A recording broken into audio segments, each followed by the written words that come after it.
I just could not be more thrilled that my two passions from undergrad of psych and English lit have come together in this way now in my career of being a therapist and also having this new book on the market.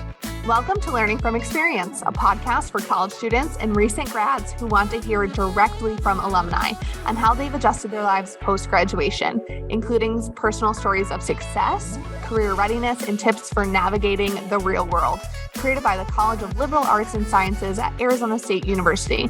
I'm your host, Megan Finnerty, and today I'm talking with Emma Lauer. How are you? I'm great. Thank you so much for having me. A little bit about our guest. After graduating from ASU in 2014 with degrees in psychology and English literature, she went on to earn her master's in social work from ASU and then started her career as a mental health therapist. But in July of 2023, she published her first book titled DBT Skills for Highly Sensitive People, which is a self-help book for anyone who wants to learn how to use their emotional sensitivity as a benefit and strength. So today, Emma will be sharing about how she combined her career path as a mental health therapist with her passion for reading and writing. To kick things off, Emma, can you tell us a little bit about yourself, your background, and your current position? Yeah, so right now I work as a therapist and clinical supervisor at a small group private practice in Tempe called Find Your Shine. We're a group of about 10 therapists, and we specialize in treating trauma and anxiety disorders. So in my job, I have my own clients that I work with, and I also oversee staff therapists and help them grow as therapists. Really cool. So when did you know that you wanted to get into that? Yeah, so my story, I think, is very unique. Obviously, most people don't know what they want to do career-wise until they're adults. And, sometimes then it changes over many times, which is totally normal. But I actually had the idea I wanted to be a therapist starting when I was in middle school because I had a therapist who helped me. And I kind of put the idea in my head that this might be a really rewarding career that something I could be good at too. And I've just sort of held on to that over the years. And the more I learned about being a therapist and the more I studied, the more confident I felt that it would be a good fit for me. And now here I am. That's awesome that you came up with that when you were in middle school all the way until now. What brought you to the decision to come to ASU? Yeah, so I grew up here in the Valley, and I did consider other in-state schools, out-of-state schools, and I liked the idea of still being somewhat close to home while also being on my own, right? Even though Tempe is a good half hour from where I grew up, I very much felt like I was living on my own and having the full, typical college experience being away from home and being in a dorm my freshman year. So it kind of felt like the best of both worlds, I guess, to be close to home and also on campus. When you were here on campus, were you able to do internships or take any opportunities that introduced you into the field that you're working in today? Oh, yeah, definitely. So as an undergrad, I did a handful of things related to psychology. So I was a research assistant for the majority of the time that I was an undergrad. And one of the grad students that I was a research assistant for, he was a PhD student in the clinical psych department or the psych department in the area of clinical psych. And he was working at this place called MELMED, and he offered to bring me there to help him run support groups. So through that connection in my research assistant job, I was able to run groups with kids who were diagnosed with ADHD and autism. So that was the first real clinical experience that I got, I guess. And that was when I was an undergrad. So it was pretty cool. That was pretty generous of him to let me have that. But I think that a lot of grad students and professors like giving undergrads those kinds of experiences if they want it. And then in grad school, additionally, I had my internships where I was practicing therapy and getting a lot of clinical experience. And I also decided to volunteer as a victim advocate with the Maricopa County Attorney's Office. I had a classmate who was doing that for her internship, and I just thought it sounded like the coolest thing ever. So I went and did it on a volunteer basis, and that gave me some additional experience as well. So it sounds like when you were there, you were probably able to explore law and politics and work through political campaigns as a volunteer victims advocate with the county attorney's office. Can you share what those experiences were like and how they shaped the work that you're doing today? Well, a couple different things. So I think it shaped the work that I'm doing today, and that it gave me hands-on experience connecting with people, with my volunteer work, with the political campaigns. It's obviously very, very different from the world of therapy, but a couple of things. I got experience working directly with constituents in sort of a social worker-y role. And then I also, it kind of, the other way in which it was really impactful is that it kind of helped me rule out other careers I was considering.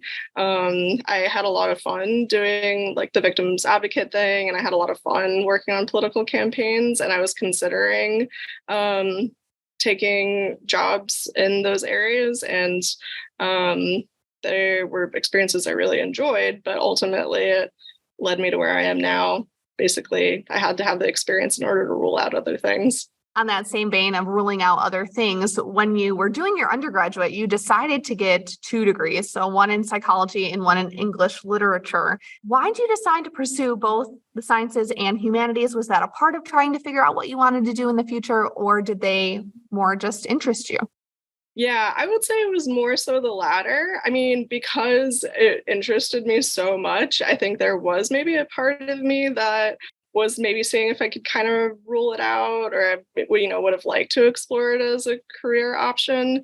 To be honest, at the time, I didn't really see any path forward as far as a career with my English lit degree. So at the time, I told myself it was more like for fun. I told myself the time's going to pass anyway, and if I want to take electives in English, then I might as well add it as a major, and get the second degree while I'm here in these classes. So at the time, I definitely told myself it was more like for fun.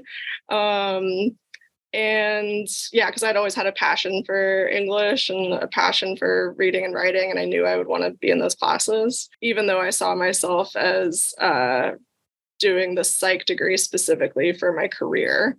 But today you are a mental health therapist and you are a published author. So talk to me about coming up with the idea, deciding to write a book, getting it published. I love actually on the cover of your book, it says, make emotional sensitivity your superpower.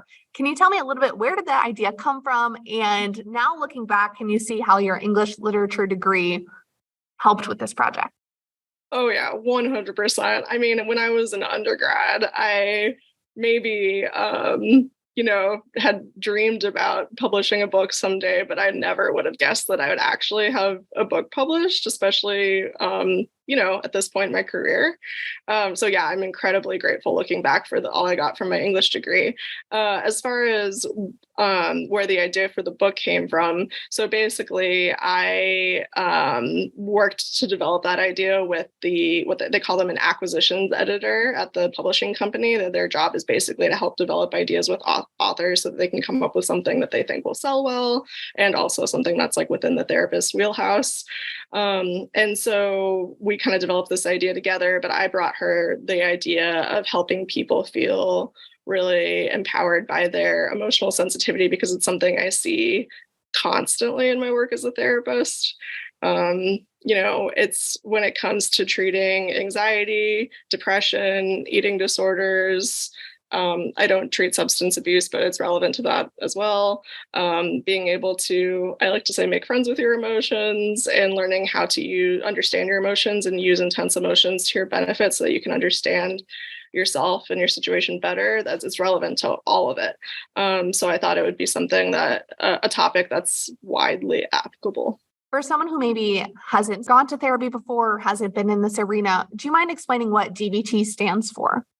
Yeah, so DBT stands for dialectical behavior therapy. And basically, it's a type of therapy that's really focused on helping people build up positive coping skills and helping people understand their emotions a bit better. DBT generally it consists of 4 modules. So one is learning mindfulness skills. One is learning what we call distress tolerance skills. So like when your emotions are really, really intense, how it's sort of, I call them break glass in case of emergency skills, emotion regulation skills. And then the 4th one is what we call interpersonal effectiveness skills. So it's helping people build and maintain relationships with others, basically.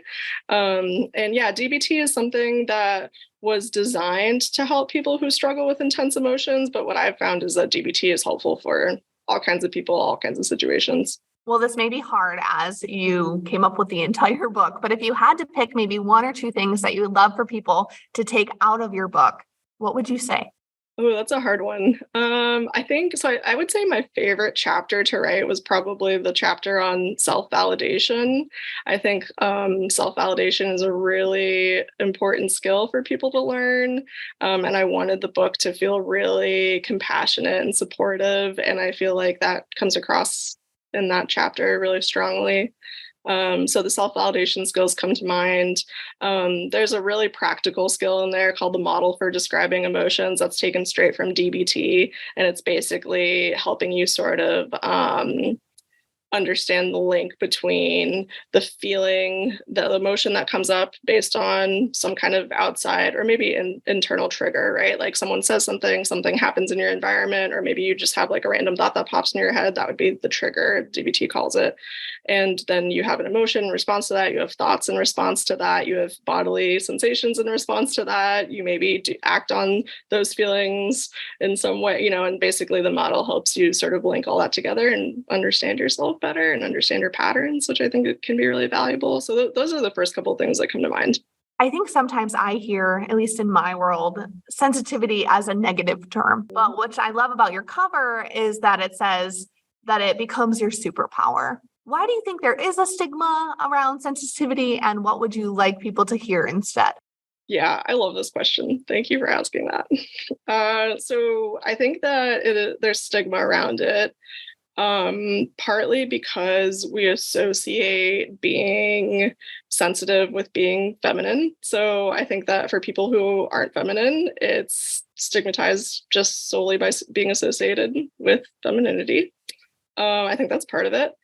I think that our culture is very focused on, generally, I talk about this in the book too, our culture is very focused on external outcomes, right? Like, what are you accomplishing? What are you doing? It's not necessarily focused on like, how do you feel? What are you feeling? And what messages are your emotions telling you? Like, how can you tune into what your emotions are telling you? And that ties in with what your second question around what I hope people really get out of it. And I think that's sort of the main message of the book. The main takeaway is that your emotions are like little messengers, right? And they're just there to give you information about what's going on around you, about what's going on within you. And so if you can sort of create like a partnership with your emotions rather than seeing them as this thing that you have to fight, then you can potentially learn a lot and you can accomplish a lot. Thank you so much for expanding on that. Well, Emma, if you could go back and give your 18-year-old self advice, what would it be? Or what would you encourage students right now in college listening to this podcast? My thoughts on this are based largely off of what I've learned from experience. And also as a therapist, I work with a lot of college students. So I have learned about this quite a bit in therapy too. I think the two main things I've learned from experience are to be open to saying yes continuously to new opportunities, because you never know where those opportunities may lead, what you'll learn about yourself and what you like. If something interests you and you want to explore it, it's totally worthwhile to say yes. Even just for the experience, maybe. And then the other thing that comes to mind is that I think it's really helpful to keep in mind that there are lots of ways for things to work out well. There's no one right path, right? So, things could work out really well in the way that you're imagining. Things could also work out amazingly well in a way that you don't even necessarily realize yet. So if you just keep yourself open to new opportunities, you'll get there in one way or another. There are lots of different ways for things to work out well. I love that point that you just made. And Emma, if students want to connect with you, what's the best way for them to talk?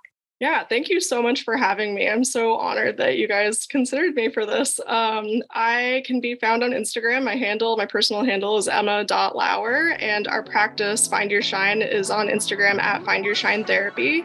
And my email, if people want to reach out to me, is Emma@findyourshinetherapy.com. Thank you so much. I am excited to go and read your book to try and make sensitivity my superpower. To hear more alumni advice, head to our episode page wherever you listen to podcasts. You can check out the college's YouTube channel or visit thecollege.asu.edu/LFE podcast. See you next time.